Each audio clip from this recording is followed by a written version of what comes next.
Hello दोस्तों, आज हम सोलो लेवलिंग सीजन 1 के चैप्टर को एक्सप्लेन करने वाले हैं जो हमें लेकर जाएगी एक ऐसी हंटर की कहानी पर जो दुनिया का सबसे वीकेस्ट हंटर था।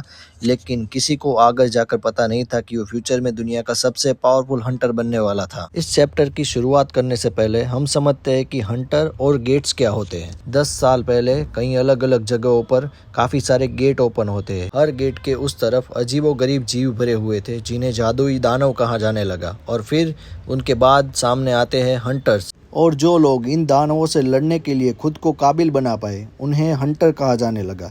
उनके शरीर में किस रैंक की जादुई शक्ति मौजूद है इसके आधार पर उन्हें अलग अलग रैंक में बांट दिया गया। रैंक एस, ए, बी, सी, डी और ई। ये शक्ति एक बार जाग जाती है, उसके बाद उसको चेंज कभी नहीं किया जा सकता। तो इसी के साथ हमारी कहानी शुरू होती है। पास ही में एक नया गेट ओपन हुआ होता है जहाँ पर किम कॉफ़ी पी रहा होता है। तभी वहाँ पर एक दूसरा हंटर आता है। दोनों एक दूसरे के साथ बातचीत कर रहे होते हैं। किम कहता है, मैंने सोचा ये काम तुमने छोड़ चुके हो। तभी दूसरा आदमी कहता है, हाँ लेकिन अभी मेरी बीवी प्रेग्नेंट है तो मुझे थोड़ा काम तो करना ही होगा। अभी दूसरी ओर से एक लड़का उनकी तरफ आ रहा होता है। तभी किम उससे कहता है, कैसे हो जिन्हू? तभी जिन्हू कहता है कि हाँ मैं ठीक हूँ। तभी वो दूसरा आदमी कहता है, ये कौन है? तो किम कहता है, ये है दुनिया का सबसे कमज़ोर हंटर। ये आगे बात करते हुए वो बताता है कि ये ई रैंक हंटर है और बार बार इसको चोट लगती रहती है। जिन्हू ये सब सुन लेता है और सोचता है कि उन लोगों ने कुछ गलत तो नहीं कहा। तभी जिन्हू के सामने उसकी दोस्त जूही आती है और पूछती है कि तुम्हें फिर से चोट लग गई है। तभी जिन्हू उसे बताता है कि हाँ, एक ई रैंक के गुफा में वो गए थे और फिर से उसे चोट लग गई। तभी मिस्टर सॉन्ग आकर सबको बताते हैं कि हम उस गेट के अंदर जाने के लिए तैयार है। तभी वो सारे लोग उस गेट के अंदर चले जाते हैं। उनके ऊपर गॉब्लिन्स हमला कर देते हैं और वो उन सभी को एक एक करके मार रहे होते हैं कि तभी एक गॉब्लिन जिन्हू के ऊपर हमला कर देता है और जिन्हू घायल हो जाता है। तभी जूही उसके पास जाती है और उसको हील करने लगती है। उसके बाद सभी लोग थोड़ा आगे बढ़ते हैं। तभी उनकी सबकी नज़र एक बड़े से दरवाजे की ओर जाती है। तभी वो सब मिलके ये सोचते हैं कि वो सब मिलकर अंदर जाएंगे और जो भी खजाना मिलेगा उसमें आपस में बांट लेंगे। जैसे ही वो लोग अंदर जाते हैं तो अंदर बहुत ही बड़ी मूर्तियों को देखते हैं जिनमें से एक मूर्ति बहुत ही बड़ी होती है। जिन्हू उस मूर्ति को देखता है। तभी मिस्टर सॉन्ग गुफा के बीच में एक जादुई सर्कल को देखते हैं। तभी उनकी नज़र एक मूर्ति पर जाती है जिन पर लिखा था प्राचीन मंदिर के कुछ नियम। पहला नियम, देवताओं का सम्मान करो। दूसरा नियम, तारीफ करो। और तीसरा नियम, अपनी भक्ति को साबित करो। सभी लोग इसके बारे में सोच ही रहे होते हैं। तभी देखते ही दरवाज़ा अचानक बंद हो जाता है। एक आदमी इसको देखकर दरवाजे की ओर बाहर भागने की कोशिश करता है, लेकिन तभी उसमें से एक मूर्ति उसको बीच में से काट देती है। ये देखकर सभी लोग एकदम ही चौंक गए होते हैं। ऊपर की ओर देखता है तो वो मूर्ति उसकी ओर देख रही होती है। तभी वो मूर्ति अपने आंखों से एक रोशनी को निकालती है और काफ़ी सारे लोग घायल हो जाते हैं। तभी हम देखते हैं कि मिस्टर सॉन्ग का एक हाथ कट गया हो। वो ये देखकर काफ़ी चौंक जाता है और वो फिर मिस्टर सॉन्ग के पास जाकर उनके हाथ पे पट्टी बांध देता है।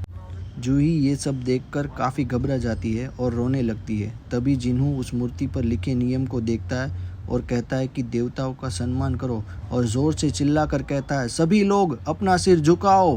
तो कुछ भी बोले बिना उस बड़ी सी मूर्ति के सामने अपना सिर झुका लेते हैं। तभी वो बड़ी सी मूर्ति एक भयानक सी स्माइल देती है और थोड़ी देर के बाद वो मूर्ति खड़ी होती है और एक आदमी के ऊपर पैर रखकर उसे कुचल देती है। उसके बाद दूसरे एक आदमी को बीच में से काट देती है।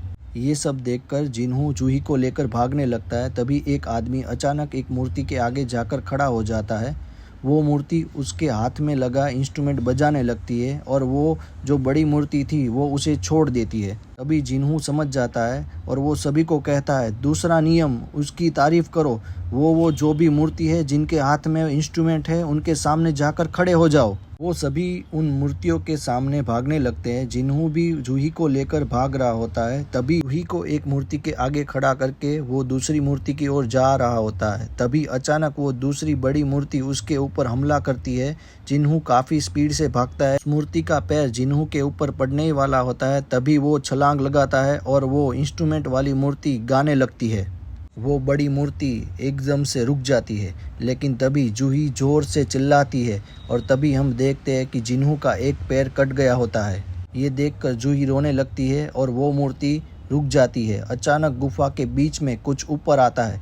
तभी मिस्टर सॉन्ग आगे बढ़ते हैं और जैसे ही वो उसके बीच में पहुंचते हैं, एक येलो कलर की मशाल जलती है। ये देखकर सभी लोग चौंक जाते हैं और एक एक करके वहां पर आने लगते हैं। वो लोग अंदर आ रहे थे, एक एक करके मशाल जलती जा रही थी। उसके बाद उन पीली मशाल के आगे बहुत सारी नीली मशालें जलती है और गुफा का दरवाज़ा खुल जाता है।